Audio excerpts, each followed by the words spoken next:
He's inspired generations right around the world, and he's led the charge for equal rights for decades. Iconic civil rights activist, the Reverend Jesse Jackson, is in town, and he came to BT to talk to us this morning.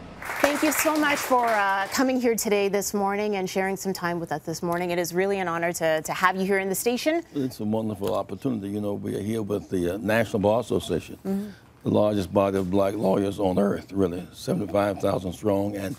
And it's in a strange way, our civil rights movement began in Canada.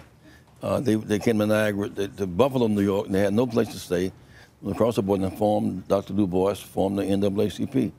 In Canada, so we've come full circle. You've been an advocate for fair voting and for voters' rights for years, obviously. You marched on Selma as well with Martin Luther King and John Lewis and so on, and you were marching there for voter rights. And then what do you feel like now, decades later, you're out doing this tour around the U.S. to try to promote voters' rights? Trump represents a kind of countercultural revolution. Yeah. All that we fought for is now under attack. The protected right to vote is under attack. Climate protection is under attack. Women's rights under attack. Workers' rights under attack.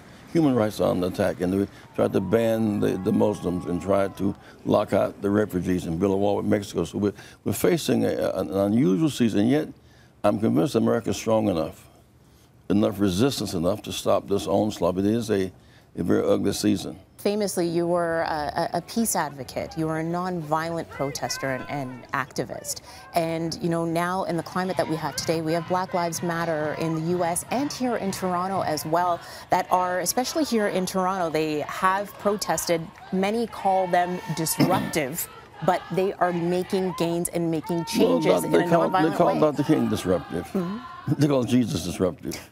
This challenge, of course, is this generation must take us from racial battleground to economic common ground to moral higher ground. We must make that fundamental shift. We must not go backwards on the race. We must build racial bridges, not walls. We must close the gap between those who have more than they need, those who don't have enough, and then have some sense of the joy. You know, when Toronto Blue Jays play the Yankees, or the Raptors play the Bulls, we can accept the outcome because the playing field is even. And the rules are public, and the goals are clear, and the referees are fair.